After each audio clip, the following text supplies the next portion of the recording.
Now, I'm going to hope to bring light to everyone tonight, like Tori did, and the two other wonderful speakers, and hopefully I don't cry, so just bear with me. Okay, so Easton, he was my son. We had him for 130 days, as Tori had said. A little brief story on him. He was born at 38 weeks and 2 days. He was full term. Pregnancy was great. It was healthy. Everything was wonderful. We had no idea anything was wrong. We went in. I had a few complications prior to birth, blood pressure issues that most women sometimes will go through. Right after we had him, it was about 24 hours later. We noticed he was, sleeping a lot, wasn't really wanting to eat, didn't really want to wake up and nurse. So we thought, well, he's a boy. Boys can be stubborn, as we all know. And so we thought, well, maybe eventually it'll come. So about 24 hours later, the nurse finally came in, sat down on the couch beside us, and we decided to give him a bottle. It was then we kind of noticed some of the problems. So we noticed that he had turned a little blue, which is not good. The pediatrician on call then came in, and he said, we're going to take him to Vanderbilt. We're going to send him for a second swallow study. We think something might be wrong with him. And so, that's devastating words to hear as a new mom, as a new parent. But we had no idea what the future would hold. So then it was then after that, we made it. The team came in. Luckily, they didn't have to live flight him. The Angel came and got him, which is with Vanderbilt Children's Hospital. It's a huge ambulance. It services the incubator, everything that they'll need, the nurses, PAs, nurse practitioners. We got to meet him. He was in a little incubator, and then we said our goodbyes, and then we met him at Vanderbilt. We were there for about 3 to 4 weeks before we had any news on how anything was going. As far as we knew, everything was fine. It was shortly after that, every specialty had came in, every doctor, they said, everything's fine, we don't really know why he's here. We just kept kind of hearing the term, wimpy white boy. Because in the totem pole, white boys kind of fall at the very end. So we just thought, well, he'll get the hang of it. It was then a nurse noticed on the day shift that he was bicycling his legs. That is a sign of a seizure, which we didn't know. And in all the new mom books that you can read, there's never a chapter in there on what to expect when you have to go to the NICU or something's wrong. So it was there. The neuro came back in. He said, I cleared him. Everything looked great. We didn't see anything that we needed, to look further into. So it was then they did another MRI. Everything kind of showed, like it was normal. It was then they put the EEG on him for about 24 hours. So it was there that's whenever they saw the problem. During that time, he ended up getting an NG tube, which is a feeding tube that goes down the nose. They knew that wasn't going to last forever, so they had scheduled him to have a PEG tube put in, which is a feeding tube in through the stomach. There they came in, we met with the GI team, getting ready to go down to surgery. We get a knock on the door, and it's the neurologist, but this time it's his resident. From there, that's whenever we hear the term burst depression. We had no idea what that was going to entail. So with burst depression on the EEG, it means that the abnormal burst or seizure activity, and then it would just suppress, which would be pretty much nothing. We didn't know what that meant. As new moms, we're just, kind of preparing to take our babies home. We don't really get to the point where we have to go to the NICU. We have to hear all these, terms that we're unfamiliar with.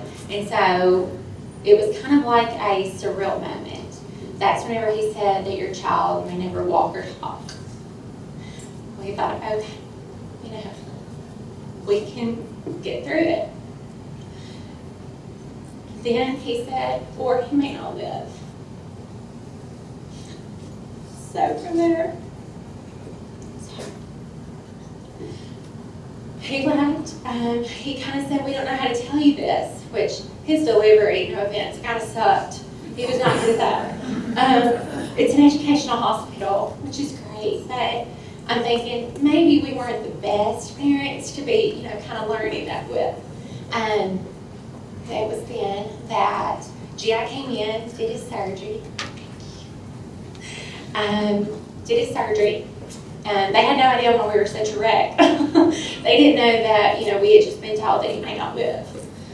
So, long story short, we got through that, went home. We learned how to do everything that we needed to do. As a new mom, you think all you have to do is change diapers and bathe them and feed them and everything else, but you don't realize you have to be a pharmacist, you have to be a nurse, you have to be a doctor. You have to have all these roles, all these titles, whenever you have someone with special needs or someone who's sick, which when you look at his little face, you didn't think he was very sick. I mean, you didn't see anything. All you saw was a perfect, healthy little baby boy. But inside, there was so much wrong. So then after that, we went, he went to the pediatrician here in town, and we were doing everything that we were supposed to do, that we thought we were supposed to do. It was the day after our church family and family were getting ready to come over. And of course, they say when your baby's, eating, you eat. When the baby's sleeping, you sleep. Well, in a perfect world, you can do that. As a mom, you can.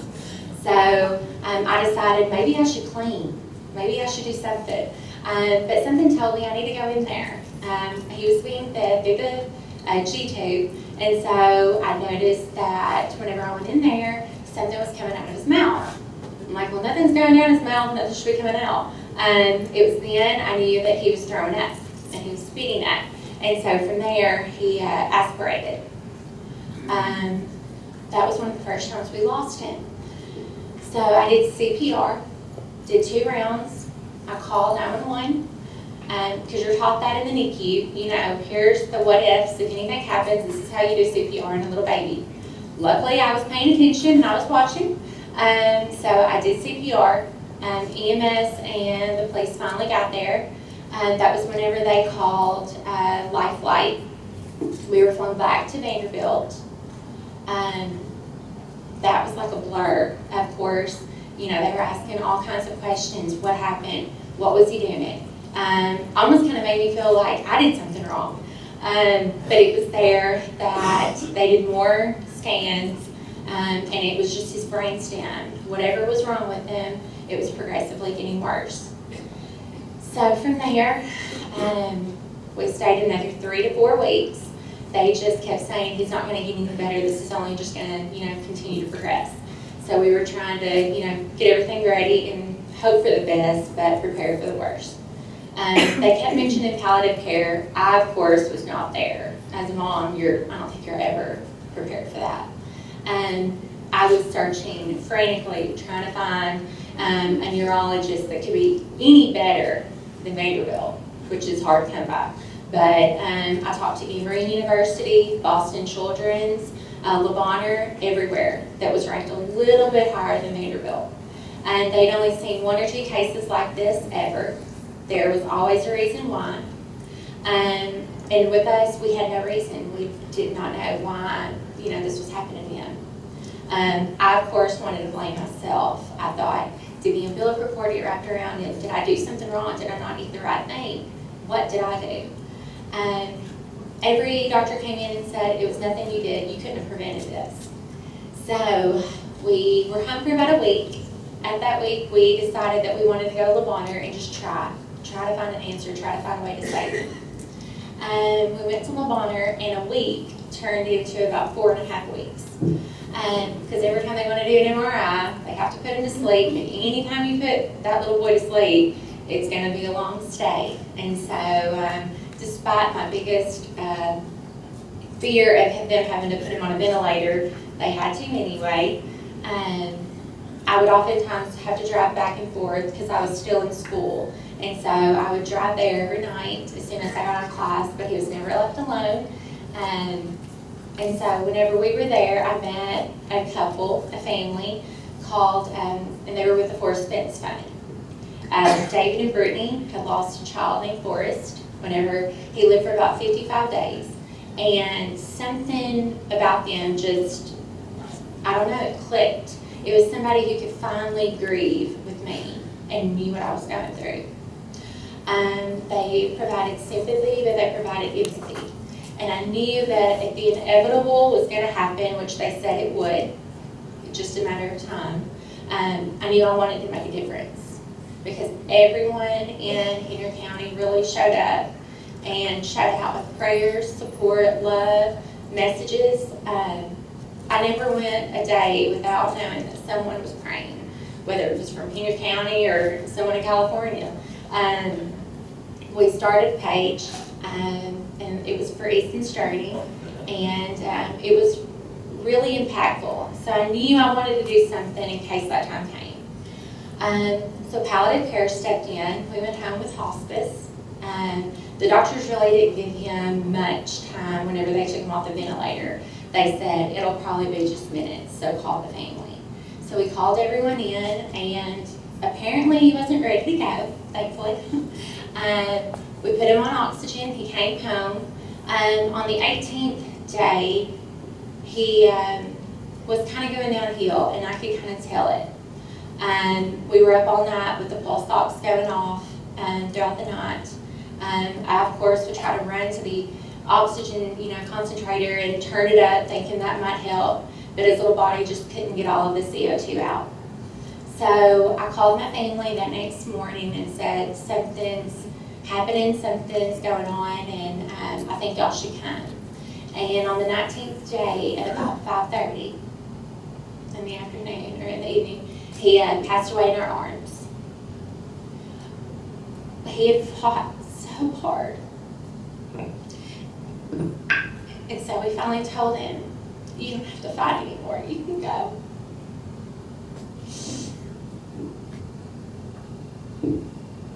Sorry.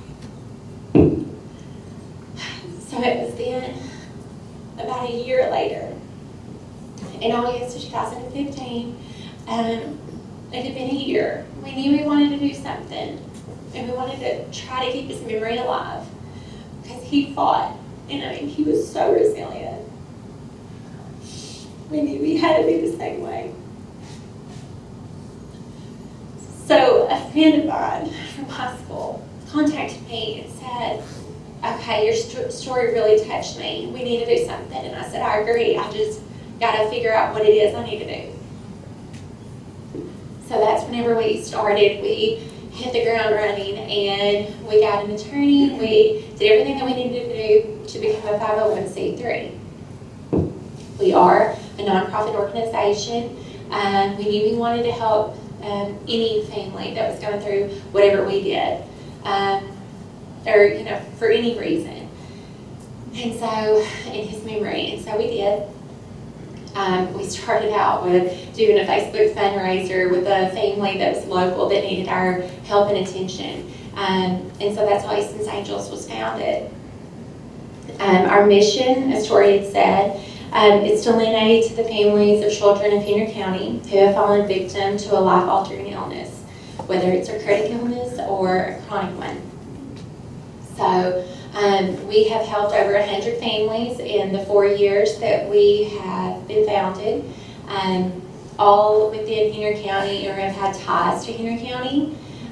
We give gift bags to the NICU. If you look over there to the table, we've got a NICU bag that's somewhat similar to what any family would receive in the NICU. It's filled with quarters. It's filled with non-toiletry items or non-perishable food items, toiletry items. If it's a preemie, we give different preemie clothes, gas cards, food cards, anything that we feel like you can need. Because whenever we went, we had no idea, and we had no idea that what we thought was a short stay was going to turn into a very long stay. So if you've ever been a mom and you've got a preemie, or if you've ever been in the NICU, I think any mom would agree that you're never prepared and you never know what to bring or what you're going to need or how long you're going to stay there. So we try to offer this bag as a way to provide some comfort to the families who are there. We pay for funeral costs, if that's ever what happens. We pay for the headstone, we pay for grief counseling, we pay for any kind of expenses that will help a family while they're in the NICU. Fortunately for us, I was at work, I was going to school, so I didn't have to work at that time. My husband was going back and forth, but many families just don't have that option. So we try to provide support, give them grants, anything to help them to where they don't have to have that burden. Because any financial burden or strain, it's already rough on them enough. We try to provide whatever we can to help them. We've also have helped the local NICU nursery. We have provided rocking chairs for the new moms to sit in. We've provided the froggies that are like weighted blankets to help with positioning or to help keep a newborn that's in the NICU feel comfort, somewhat, something like someone's holding them. And we're in the process of helping them with a bottle warmer, a fridge for the breast milk that's so important. So we continue to try to do what we can here in Henry County and partnering with the nursery at the hospital. I feel like that's the least that we can do. Like I said, we've helped over 100 families, but I feel like there's always something more that we can try to give. We just ask that people help, volunteer. We have an incredible group of members who are Easton's Angels. And something unique about our organization, not that that's a requirement, but just about every one of the moms on Easton's Angels have either dealt with grief by losing a child, having a miscarriage, a stillborn, losing a child who's been born, like I said, or have been in the NICU. Not that you have to, but it's good to have those moms or those women who have been there and have been through it. For me, it was hard to talk to anyone who has not ever went through this. If you don't understand, it's like you don't get it. So it's nice to have somebody that understands it completely that you can talk to. So I feel like we can offer that support as well if a mom or a dad even ever needs us. We have about 10 members, and we do different fundraisers throughout the year, different events. Our big one is the Glow Walk that we have the first week of April, which is right around the time that Easton was born. Then from there, that's kind of our big thing that we do, that we raise the most money so we can give back.